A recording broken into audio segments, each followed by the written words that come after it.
there's an aspect to this now that's kind of brewing within the online community and Twitch.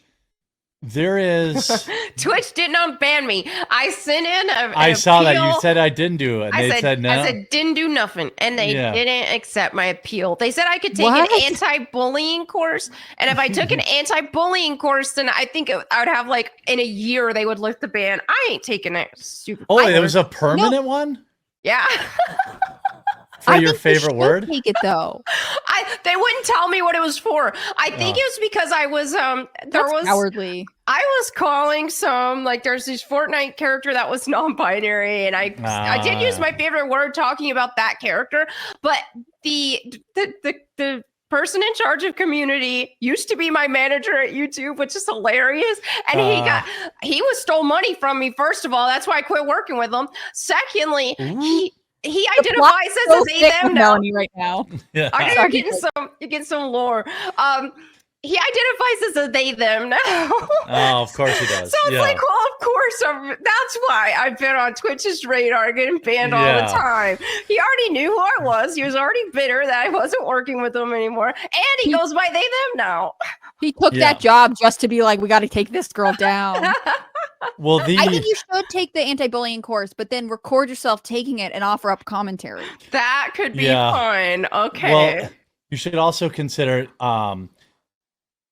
openly hating. I thought Huck was gonna having a seizure down there. Oh no! You must live in fear all the time. That's terrifying. Well, it's just I'm hypersensitive. He hasn't had one since he's been on the medicine, but he's been kind of he's been kind of like doofy and dopey. They said that's gonna go away in a week or two. It's been a week, so I'm hoping that he starts to be a little better with that. So Twitch has been harboring, I would say, a pretty large kind of microsphere of weirdo leftists that hate Jewish people. Again, they're allowed to do that. What are you doing, bud? But it's like this Hassan is their king, and then there's this Denims who's like a mid-tier streamer, and then there's that rotund character who LARPs as a Muslim woman, Frogan.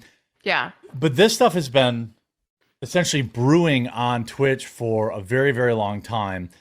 And it's going to be interesting today because now we had, I know the ADL isn't as powerful as it used to be, but now that the ADL puts out this statement this morning. But all of us need to call it out. I'm thinking about the New York Times doing a gauzy profile a few weeks ago of this gamer, Hassan Piker. He's not a gamer, by the way. Who regularly employs awful genocidal rhetoric against Jewish people in the Jewish state. Like, extremists should not be empowered. People who spout prejudice should not be platformed. Now, obviously it's not, I am almost certain that this guy's going to end up being a Hassan Piker viewer. He's just the prototypical 30-year-old, terminally online. Of course he watches Hassan. Yeah. But obviously, like, what he did is not, like, what he did, he's responsible for. Exactly. Like, I don't think Hassan should be deplatformed. Right. I think that he should, exist. I think if he keeps encouraging people to murder, then like he did, he do that one time. He's done he's had a lot of very if you encourage violence, then he's been right up on the line or over the line multiple times, and I just think that, like, but the real thing is, we know how this works. The ADL says deplatform somebody, and they get deplatformed. So it's gonna be interesting to see. Twitch has had this like ticking time bomb of these radicals on their platform for a long time, and I mean, this is a guy that openly plays Hamas propaganda on his stream. I don't know there is something weird about Twitch, because here's the thing. Like I started streaming on Twitch way back, like 2011 or 12. And the people that work there now that I know, like I said, my old manager, he who identifies as a they them now and wears dresses and stuff. He was a fairly normal dude. He was just a nerd. Like he was not he did not act like that. And then another guy that I know who worked, I don't know if I think he might still work there. He's just straight. He looked like a hipster. He was just a big, like a 6'5" husky hipster looking guy. He's wearing dresses. I resemble that remark. Yeah. Well, now imagine you getting a job at Twitch, and then now all of a sudden you're putting on dresses and calling yourself a woman. It's like, what is going on where the men that I know in the gaming industry who start working at Twitch all of a sudden start pretending to be a different gender, and the women are turning lesbian or doing online prostitutions with OnlyFans. It's like, what is going on in this culture? It's odd. Can I just like throw out a random theory that's coming to me right now? Yeah. Do you think that the war against like first person shooter games and like violence in video games that kind of happened 90s, early 2000s made it so the companies were looking to hire people who didn't like have that kind of interest, who were basically progressive? They were the future woke people, even though woke wasn't exactly a thing during that time. And so it steered it so once you then get a job in this industry, you're around people who push these cultural morals that, you know, are to me weird, and it ultimately warps your environment because people spend so much time at work. Like who you work with can make a big difference on how you see the world. It's an interesting theory. I don't know. My opinion, and there are a lot of soy people that play Call of Duty. I'll tell you that. There are. Like I first started getting in the gaming industry in 2010, and then it is not even recognizable now from what it was then. Now back then it was still corrupt in different ways. Like you would go to these gaming industry parties and stuff, and it was a bunch of like people fornication and adultery, a ton of degenerate adultery and stuff like that. But then all of a sudden, so I'm not saying it was ever perfect, but then all of a sudden it got really queer, really woke, really transgender, all this stuff. And it's like, I think that is just a demonic thing. I don't know how else to explain it. I think that it's just like Hollywood and just like the music industry, the gaming industry got big enough to where Satan corrupted it even worse. And also it's also a natural progression. If you get into degenerate environments, which are, for example, these degenerate parties that they were doing, all this adultery going on, fornication, promiscuity, it gets worse. It always gets worse. And that was a natural progression. It's a slippery slope. I think downward that spiral. Yeah. I think that even though, you know, I'll take a less religious approach, but for the same, I think what Melonie is identifying is correct. Once the gaming industry was identified as a tastemaker, as a cultural thing, if I were religious, I would say, well, that's when the devil started taking notice, right? Like I can mold people, I can do this. But even if it's not demonic, it's once gaming became, you know, more than Tetris. Once people realized that they could push political ideology in video games, and they could use it as a propagandistic tool, it drew the eye of these people. You know, are there people in this industry that are, you know, regular liberals? Yes. But I think if you want to exist in this industry, you have to get more and more and more progressive. I'd be willing to bet you that there's a lot of guys in dresses that put on regular clothes when they get home from work. Right. Like, this is the only way I can get the job. I want to work here. Who really gives a crap? I think that happens in a lot of spaces, because I've known people like if you're in, you know, college courses and you know that your professor is woke, so you're just like, oh, well, I'll write this paper the way I know I gotta get it done. Yeah. But then at a certain point, like if those are the only muscles in your brain that you're flexing, then you are ultimately sort of repeating the same thing. Like it would be hard not to instinctively start being like, oh, this is how I think, you know? Well, I think a lot of that is the college too, that like, you know, artistic people go into video game, like the gaming world. Artistic people, liberal people, always have been creative types. That's true. It's just that definition of like a beatnik that you would, you know, the jocks would hang out together with the artsy kid because they all had, you know, they all wanted to get high or whatever. That like hippie dude that was creating the first video games, now he's like a radical leftist. And the whole Overton window has shifted. So it's like the same people. And now you create this self-fulfilling prophecy where like nobody with normal political opinions, first of all, is welcome or even wants to be a part of it. Right. Look what they did to the creator of Five Nights at Freddy's. He had to leave his own game. Like one of the most popular games of the modern era, or maybe, you know, top 10, top 20. I mean, it was not a small game. There was it was still kind of at it. Obviously, it's worse now, but it was kind of, you know, you got looked down on in the gaming industry if you were a Christian, even in 2010. Because I remember that was the atheism era. Yeah, I interned with Ubisoft at that time with the Fragdoll program, and so there were some girls in the running, and I was one of them to be a full-time Fragdoll. And I remember getting inside advice. They would never use that name now. I know. That was good.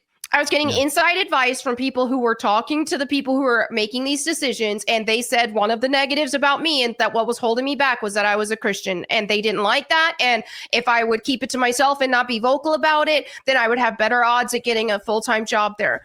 They were not, they didn't like that at all. So it has been a thing in the gaming industry for a while. It's just gotten worse. But do you think, like, you know more about Twitch, do you think, just to kind of put a bow on this segment, do you think that Twitch will actually see any pressure? I don't believe in deplatforming any of these people. Right. But I'm also living in a reality where, you know, you're banned for, you know, being, you know, not towing the political line. Right. Yeah, but there's like, there's not a single large conservative streamer on Twitch. Why do you think that is? Exactly. You know, it's not even just because there aren't good conservative content creators. Look at Nick Merckx. The guy had a kid, got red-pilled, and, you know, he's been basically in purgatory ever since. He's still popular. Right. But, like, you cannot come up in that space as a conservative or as a Christian, because they've set the system up that way. Exactly. And they have been doing a lot more buckling down on banning more conservative people. I've been seeing it on my timeline a lot, where it's just like all of a sudden, because they were, you know, they were dropping a little ban here and there, but they just buckled down all of a sudden lately. Like Kershaw and all this stuff, like just dropping those bans on people who are more conservative. So I don't know internally if there's some sort of initiative going on there, but it's not good. And we have 17 viewers on Twitch right now, by the way. Oh, hey. Yeah. You guys are brave. But as I suspect I'll be getting banned because I'm not going to take you off the panel. So, yeah.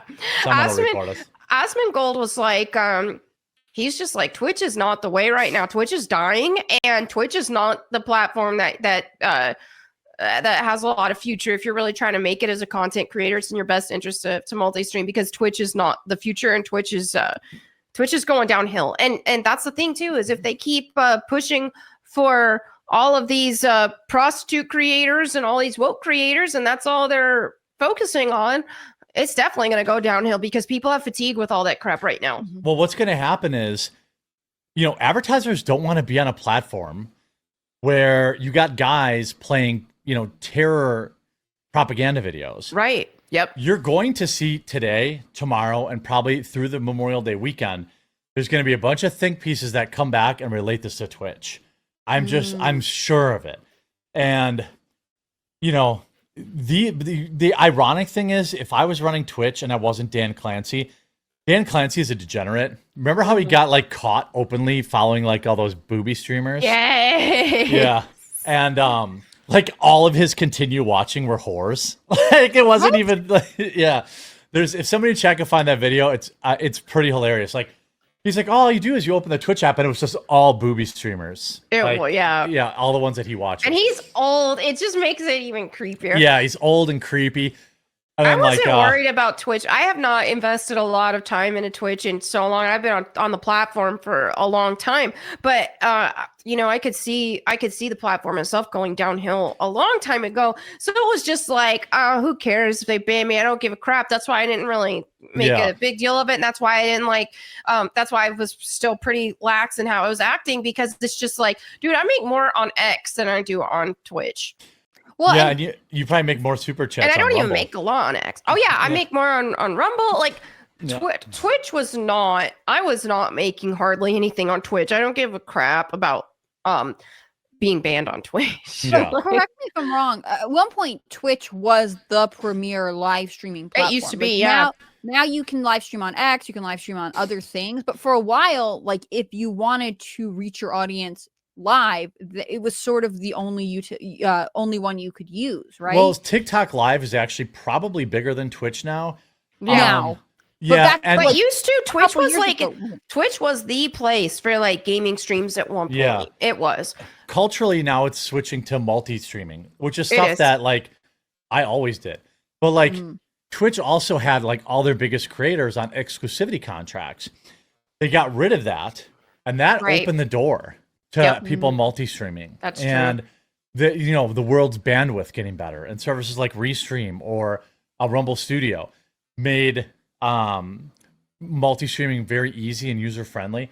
And if like it is actually in Twitch's best, if Dan Clancy asked me what business advice I would give him right now, I would immediately ban those 5 radicals and not make a single apology about it.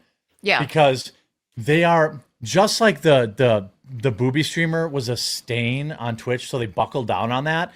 These guys now, these radical leftists, are a stain on Twitch. Yeah. Nobody wants to advertise there. And when people say Twitch, like, oh, Hassan Piker, the guy that said America deserved 9/11, like it is in Twitch's best interest to ban all of them and never look back. I don't think they will, though. No, I don't think. I mean, it seems like they wouldn't without some kind of fallout from the other side, right? Like there's no you can't even report them. If you try to report their streams, Twitch won't let you.